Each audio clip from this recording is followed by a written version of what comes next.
Afternoon. Afternoon. You shopping today? No, sir. Just sitting. You've been sitting here a while. I come here sometimes to relax and clear my head. You buy anything from any of these stores? Got a receipt? Proof of purchase? I don't need a receipt to sit on a public bench. You got money to be in a place like this? You know that feeling when you're invisible? Not literally invisible, but that quiet kind of invisible where people look right through you, where you could be standing in a crowded room and no one really sees you, where your presence doesn't register as something that matters. That's how Marcus felt most days. And on one particular Tuesday afternoon, sitting on a wooden bench in the center of Riverside Mall, he felt it again. That familiar weight, that quiet ache of being overlooked, of being reduced to something smaller than he actually was. But what Marcus didn't know, what he couldn't have known, was that this Tuesday was going to be different.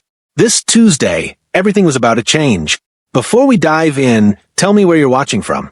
Tap like and hit subscribe, because here, we don't just tell stories, we tell stories that stay with you.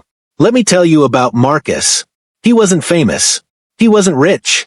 He didn't drive a fancy car or wear expensive clothes. But Marcus had something most people spend their whole lives searching for. He had made it. Not in the flashy way. Not in the way that gets you on magazine covers or talk shows, but in the real way. In the way that matters when you're lying in bed at night, reflecting on your life. Marcus grew up in a neighborhood where hope was a luxury most people couldn't afford. His father left when he was 4. His mother worked 3 jobs just to keep the lights on. There were nights when dinner was a can of soup split between him and his younger sister, Keisha. Nights when the heat got shut off in the middle of winter. Nights when Marcus wondered if life would ever feel different than this. But his mother had this way of looking at him. Even when she was exhausted, even when the bills were piling up and the world felt like it was closing in, she'd put her hand on his shoulder and say, "Baby, you're going somewhere. I can feel it." And somehow Marcus believed her. He studied. God, did he study? While other kids were out playing basketball or getting into trouble, Marcus was in the library, not because he was naturally brilliant, not because school came easy to him, but because he understood something at a young age that most people never learn. Hard work could change your story. He graduated high school with honors, got a full scholarship to State University, studied political science and law, worked part-time jobs on the side, stocking shelves, delivering pizzas, tutoring other students. Sleep became optional. Rest became a privilege he couldn't afford. But he made it through. He became a lawyer. Started as a public defender, representing people who reminded him of his own family. People who couldn't afford justice. People the system had already decided didn't matter. And Marcus fought for them. Won cases that other attorneys said were unwinnable. Built a reputation. Made a name for himself. Then came the call. The governor's office. They wanted him to run for Secretary of State. Him. A kid from the East Side who used to eat cereal without milk because they couldn't afford to buy both at the same time. He ran. He won. And for a while, Marcus felt like he had actually made it. Like all those years of sacrifice had finally paid off. Like maybe his mother had been right all along.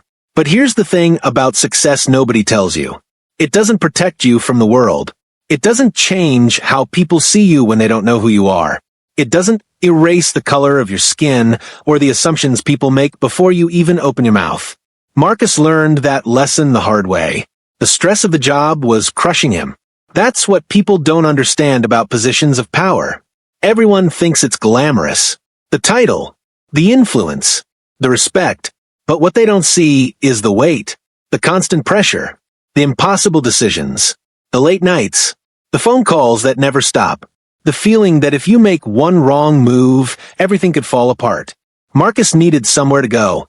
Somewhere quiet. Somewhere he could just be. That's how he discovered the bench. It was tucked away in a little corner of Riverside Mall, near a fountain and a small coffee shop. Nothing special about it. Just a plain wooden bench with a view of people walking by. Parents with strollers. Teenagers laughing. Elderly couples holding hands. life moving all around him. And for Marcus, that bench became sacred. It became the one place where he wasn't Secretary of State Marcus Hayes, where he didn't have to be on, where he could close his eyes and just breathe. He'd come here once or twice a week, always in casual clothes, jeans, a hoodie, sneakers, looking like anyone else. And that's exactly what he wanted, to be anyone else, just for an hour. That Tuesday, he needed it more than usual. There had been budget meetings that morning, heated debates with people who cared more about politics than people. A call from his sister, worried about their mother's health. Marcus felt stretched thin, like he was one crisis away from breaking, so he drove to the mall, found his bench, sat down, and closed his eyes. The thing about peace is it's fragile. Marcus had been sitting there maybe 20 minutes when he heard the footsteps, heavy, deliberate, coming toward him. He opened his eyes and saw the uniform first, dark blue, badge gleaming under the mall lights. Then he saw the man wearing it, Officer Daniels, white, middle-aged, face like stone, arms crossed, standing directly in front of Marcus, blocking the light. Afternoon, the officer said, not friendly, not warm, just observing. Marcus nodded. Afternoon. A pause, long enough to feel uncomfortable. You shopping today? Officer Daniels asked. Marcus looked up at him confused. No, sir. Just sitting. Just sitting. Yes, sir. Another pause. Officer Daniels shifted his weight. His hand rested on his belt, near his radio, near his gun. You've been sitting here a while. It wasn't a question. It was an accusation dressed up as small talk. Marcus felt something tighten in his chest. That familiar feeling. That old, bone-deep recognition of what was happening. I come here sometimes, Marcus said calmly, to relax, clear my head. Aha! Officer Daniels looked around, making a show of it. You waiting for someone? No, sir. You buy anything from any of these stores? No, sir. Got a receipt? Proof of purchase? Marcus's heart started to beat faster. Not from fear. From something else. Something deeper. Anger, maybe. Or grief. The kind of grief that comes from living in a world where this keeps happening. Over and over. No matter how far you climb. No matter what you achieve. I don't need a receipt to sit on a public bench, Marcus said, quietly. Officer Daniels leaned in slightly. His voice dropped. You got money to be in a place like this? And there it was. The question that cut through everything. The question that revealed exactly what this was about. Marcus stared at him. Really stared at him. And in that moment he saw everything. The assumptions. The prejudice. The casual cruelty of a man who believed he had the right to ask that question. Who believed a black man sitting quietly didn't belong. Couldn't afford to belong. This is a public mall, Marcus said, his voice steady but firm. I have every right to be here. Officer Daniels straightened up. His jaw tightened. I'm going to need to see some ID. Am I being detained? I'm asking you a question. And I'm asking you one, Marcus said. Am I being detained for crime? A small crowd was starting to gather. People slowing down, pulling out phones, watching. Officer Daniels noticed, and Marcus could see it in his eyes, the calculation, the pride kicking in, the refusal to back down in front of an audience. You need to leave, the officer said. Now. On what grounds? Loitering. Making people uncomfortable. Which people? Marcus asked. Who complained? Silence. Because there was no complaint. There was no crime. There was only a black man sitting on a bench, and a white officer who decided that was a problem. Marcus stood up slowly. Not because he was afraid, but because he knew how these situations could escalate. He knew that his anger, justified as it was, could be twisted into something dangerous, could get him hurt, or worse. He looked Officer Daniels in the eye one more time. I'd like your name and badge number, Marcus said. Officer Daniels actually smiled. Like this was funny to him. Like Marcus was a dog trying to bark at a lion. He gave his information without hesitation. Daniel Everett Daniels. Badge 4427. Anything else? Marcus didn't answer. He just walked away. But as he walked, something inside him shifted. Not broke, shifted. Into something sharp. Something clear. He wasn't going to let this go. Within 2 days, Marcus's attorney had filed a formal complaint. Within a week, they had subpoenaed the body camera footage, and when they watched it, when Marcus sat in that conference room and saw himself on that screen, heard Officer Daniels ask if he had money to be there, heard the tone, saw the smirk, he made a decision. This wasn't just about him anymore. The lawsuit was filed 3 weeks later. Civil rights violations, racial profiling, unlawful detention, emotional distress. The media got hold of the story fast. Local police officer ejects state secretary from all. The headlines were everywhere. The body cam footage went viral. Millions of views, thousands of comments, outrage, support, debate. Officer Daniels was suspended, then investigated, then fired. The department tried to distance themselves, said this didn't represent their values, said they took these matters seriously. But Marcus's legal team found something, a pattern, complaint after complaint from black and brown citizens over the years, reports of harassment, profiling, disrespect, all ignored, all buried. The trial lasted 9 days. The jury watched the footage, heard expert testimony about the psychological impact of racial profiling, heard about Officer Daniels' history, heard Marcus explain, in his own words, what it felt like to be treated like a criminal for existing in a public space. The jury deliberated for 6 hours. They awarded Marcus $7.2 million. But here's what most people don't know about that moment. When the verdict was read, Marcus didn't smile. He didn't celebrate. He just sat there, staring at the table in front of him. Because the money didn't fix anything. It didn't erase what happened. It didn't change the fact that if he hadn't been Secretary of State, if he'd just been Marcus from the East Side, with no title, no power, no platform, this would have ended differently. He would have been arrested. Or worse. And no one would have cared. That realization haunted him. Marcus used most of the settlement money to start a foundation. The Justice Access Project. Free legal representation for victims of police misconduct who couldn't afford attorneys. Community education about civil rights. Training programs for officers who actually wanted to do better. He didn't do it for recognition. He did it because he couldn't stop thinking about all the people who'd sat on benches or walked down streets or driven through neighborhoods and been harassed, humiliated, hurt, people who had no one to fight for them. He wanted to be that someone. A year after the trial, Marcus went back to the mall. He didn't plan it. He just ended up there one afternoon, and without thinking, he walked to the bench. His bench. He sat down, and for the first time in a long time, he felt something close to peace. A woman walked by with her daughter.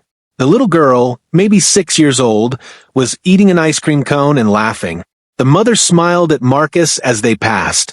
Just a simple human smile. And Marcus smiled back. Because maybe that's all it ever needed to be. Simple. Human. A recognition that we're all just people trying to get through our days. Trying to find a little peace in a chaotic world. Marcus closed his eyes and listened to the sounds of them all. The fountain, the footsteps, the distant music, and he thought about Officer Daniels, not with anger, not anymore. He thought about how fear makes people cruel, how ignorance makes people small, how Daniels had destroyed his own life, lost his job, his marriage, his future, all because he couldn't see a black man as his equal. Marcus felt sad for him, not sorry, but sad, because hate is a prison. And Daniels would live in that prison for the rest of his life. But Marcus? Marcus was free. Someone asked him once, in an interview, why he didn't just tell Officer Daniels who he was, why he didn't flash his credentials and end the whole thing immediately. Marcus's answer was simple. I shouldn't have to be somebody important to be treated with dignity, he said. A man working at a gas station deserves the same respect as a Secretary of State. The problem wasn't that he didn't know who I was. The problem was that he thought he could treat any black person that way.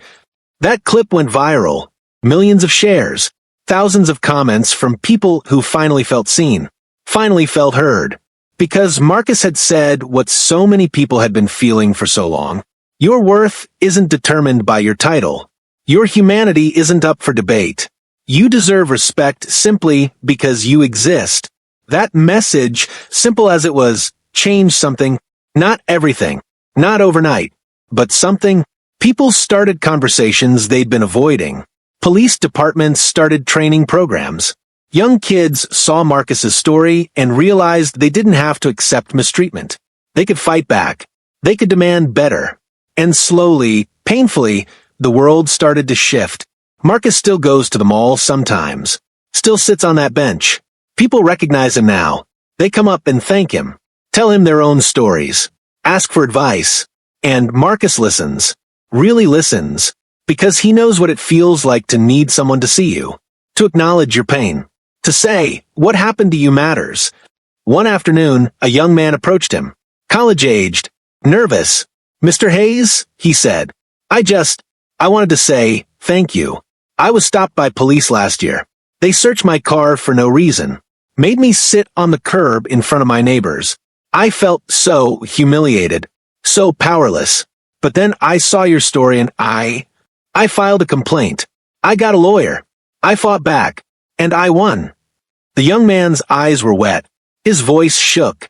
You made me realize I didn't have to just accept it. That I mattered. Marcus stood up and shook his hand. Pulled him into a hug. You do matter, Marcus said. Don't ever forget that. The young man walked away and Marcus sat back down.